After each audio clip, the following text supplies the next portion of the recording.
Hello and welcome to Hare Investigations. I'm your host, Anna Rucco. The Strange Conundrum of the Strangeman's Cabin.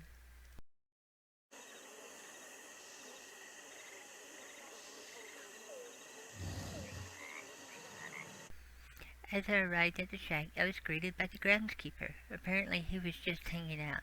This was as John and epilogue happened every time I went.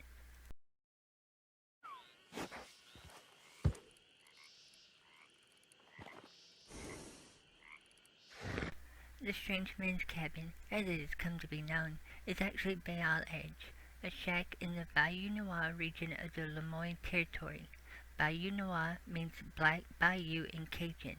It sits on a small peninsula curled into a small lake northwest of Caliga Hall.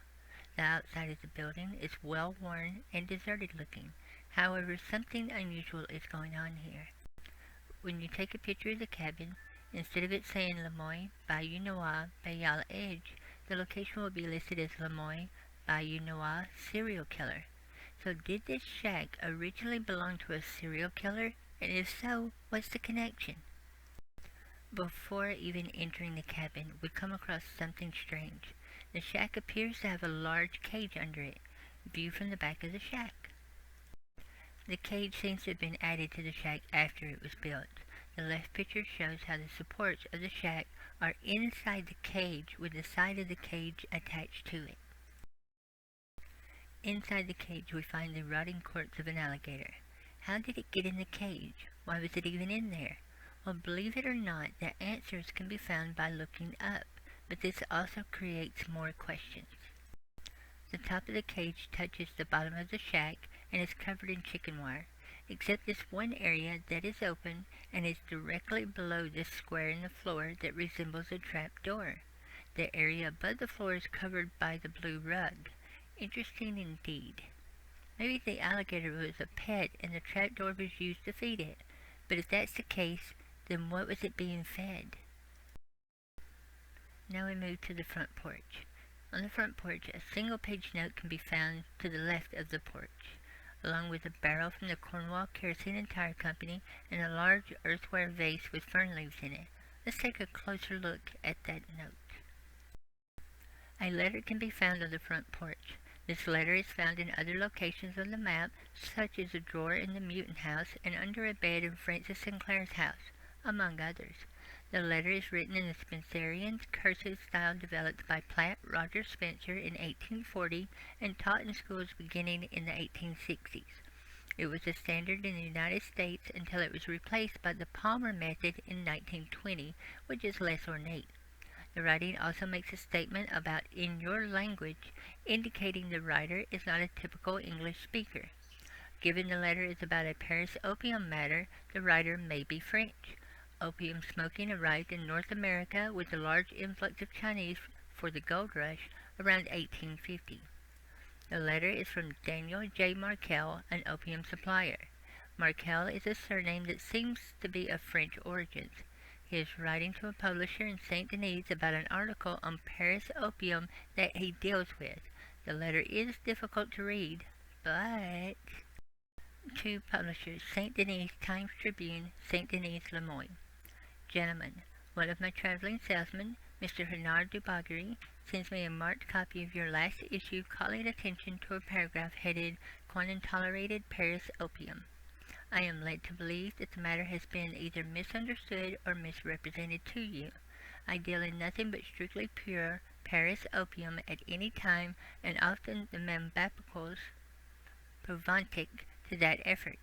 All of the Paris opium I have obtained this season bears the guarantee Smoky Rue. I have provided these goods for the analysis of the Commissioner of Agriculture, thus getting the official authority of the state on the subject, and shall send you the results of his investigation. Meantime, I desire to beg that you kindly correct your statement as to the commotion of my name with the perpetration of any outrage. To quote your language, him is quite out of place and very unjust to me. Yours very truly, Daniel J. Markel. Now, this is just my best translation.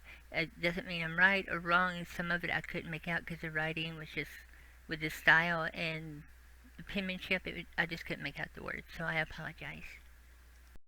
The inside is dark with numerous paintings scattered around the floor.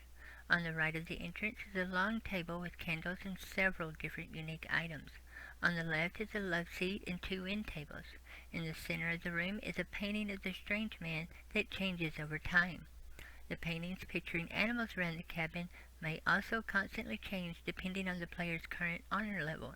Eagles and bucks if high honor, vultures and coyotes if low honor. Now, I was going to save all the newspapers and stuff for another video, but when I saw this in this cabin, I had to put it into the first section. This is the cover from the Old Farmer's Almanac, issue 137. Several pages of it can be seen on the walls around the cabin. The founder of the Old Farmer's Almanac, Robert B. Thomas, was born on April 24, 1766. He founded the Farmer's Almanac in 1972 when George Washington was president. We know that the word old was added in 1847 after Robert B. Thomas passed away. His successor, John H. Jenkins, added it because it was the oldest almanac in the country. However, this creates another mystery. Story mode takes place in 1899, and online mode is set in 1898. Now, in 1899, the issue number was 107, and in 1898, the issue was 106. However, the pages in the cabin are issue 137, which was published in 1929. So if the one in the cabin wasn't published till 30 years after story mode, how did it even get there? In the center of the room stands an unfinished painting, which gradually becomes more complete as you visit the shack. During the fourth visit, the portrait will be finished and revealing a portrait of the Strangeman. You will have an option to examine the painting.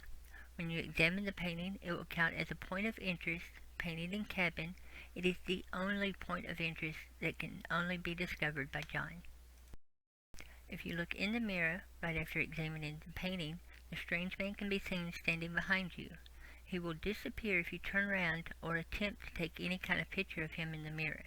But something else is very strange about this mirror. Let's take a closer look. A floor-length standing mirror in the corner of the room with a top hat on a hat rack. A mirror is supposed to show a reflection of anything in front of it, but the mirror in this cabin doesn't act like a regular mirror. It will show your reflection, but something is strange. The room it shows is generally brighter, and it doesn't show any flames from the candles nor any fire. Let's see what happens when we try to burn the inside of the house.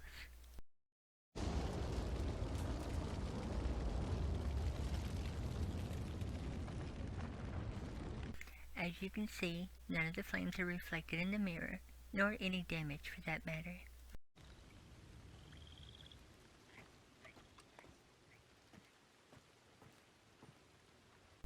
The inside of the shack burned quickly and spread on its own. Even the wood on the mirror burnt, but the glass was unharmed. It shows a reflection of a room that is still intact and bright, but the top hat remained unburnt and right where it was hanging. So did these items remain untouched by the fire because they are supernatural in nature?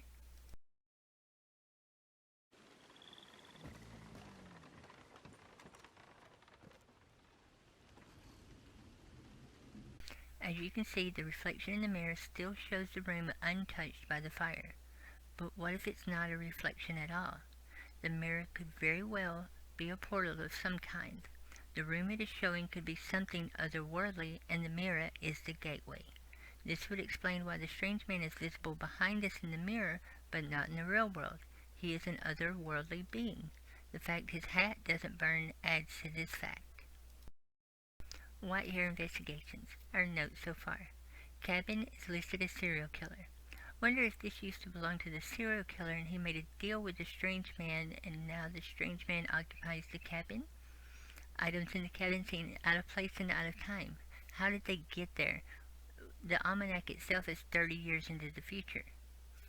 Mirror shows a clean reflection regardless of state of room. Is it some kind of dimensional portal that shows a different version of the room? Maybe it's a two-way mirror and there's another room just like this somewhere else.